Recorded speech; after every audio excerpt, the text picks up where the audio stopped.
सरस्वती जी और उनकी बहू रश्मि के बीच एक दिन बहस छिड़ जाती है।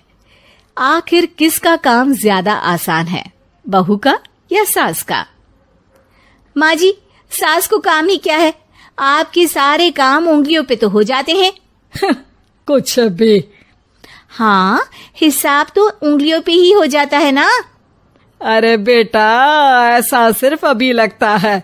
जो मुझे करना पड़ता है ना, वो तुझे करना पड़े तो समझ आएगा कि असली काम का पहाड़ कैसा होता है। ठेले बराबर वजन भी नहीं है आपके काम में, और बात पहाड़ों के वजन की कर रही हैं आप।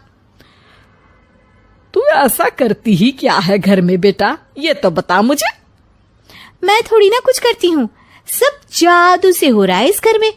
अरे एक दिन मेरा काम करोगी तो समझ आएगा। Okay okay, shut up. कल से मैं घर के काम करूंगी और तू मेरी जगह हर चीज का हिसाब रखना, ठीक है? ठीक है, ये भी कर लेते हैं। ये सास बहू की डील के बारे में रश्मि के पति अमन को नहीं पता था और ना ही अमन के पिताजी सुरेश जी को। पर गेहूं के साथ साथ जैसे घुन भी पिस जाता है, ये दोनों भी पीसने वाले थे। सुबह अमन उठकर रेडी होता है ऑफिस जाने के लिए, तो पता है उसके कपड़े नहीं निकले हुए हैं। अरे रश्मि, तुमने मेरे कपड़े नहीं निकाले? अपनी माँ से पूछो ना, उन्हीं का काम है ये। अमन अपनी माँ के पास जाता है। अब मेरे कपड़े आज आप देने वाले हो क्या माँ? हाँ, देना तो मुझे ही चाहिए, पर तेरी बहू ने कपड़े धोने ही नहीं डाले, तो कोई भी धुला हुआ कपड़ा नहीं है बेटा। हैं? ऐसा क्यों?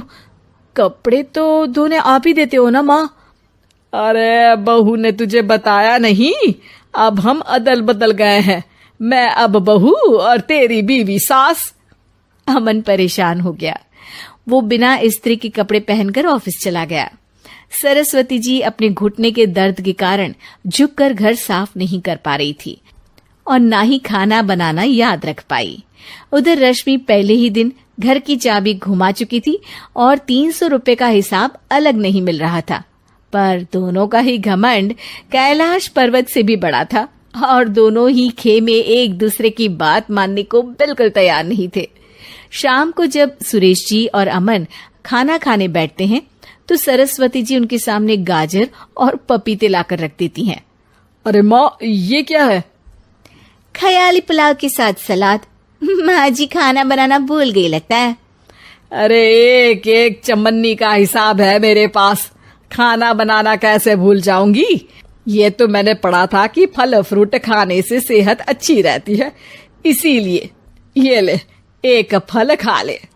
रात को सुरेश जी और अमन अपनी मीटिंग बिठाते हैं अकेले में।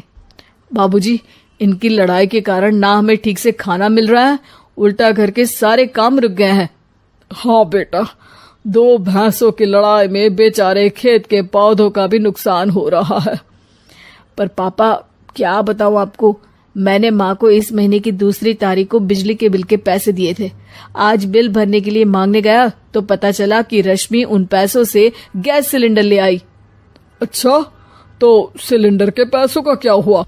अब सिलेंडर के तो कोई पैसे नहीं थे बाबूजी, हमारे घर पर गैस की पाइपलाइन लगी है ना। बेटा, इन दोनों का कुछ करना पड़ेगा, नहीं तो अपने घमंड के चक्कर में पूरा घर बर्बाद कर डालेंगे ये दोनों। अमन और सुरेश जी काफी सोच विचार के बाद एक निष्कर्ष पर पहुंचते हैं। रात ही को दोनों अपनी पत्नियों की अलमारी से नई साड़ी निकालते हैं और सुबह जब रश्मि और सरस्वती जी उठते हैं तो देखते हैं कि दोनों पति साड़ी पहनकर चढ़ाव पर सब्जियां काट रहे हैं।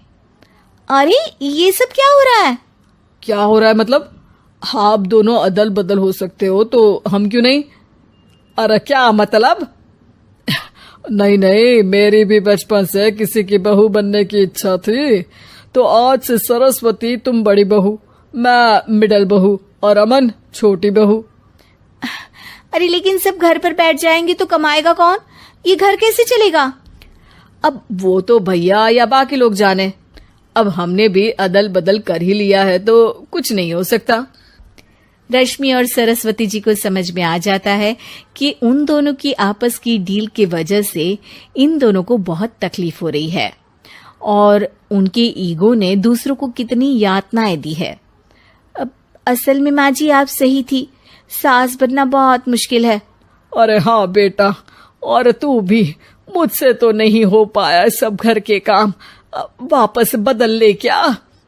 हाँ हाँ बिल्कुल माँ जी, और अब आप दोनों भी बदल लीजिए, कोई आ गया तो आप दोनों को देखकर क्या सोचेगा।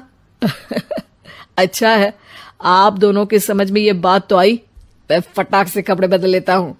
अरे रुक जा बेटा, एक फोटो ले लेती हूँ तेरी, मेरी बेटी होती तो तेरे जैसी ही दिखती साड़ी में। और मेरा फोटो नहीं लोगी?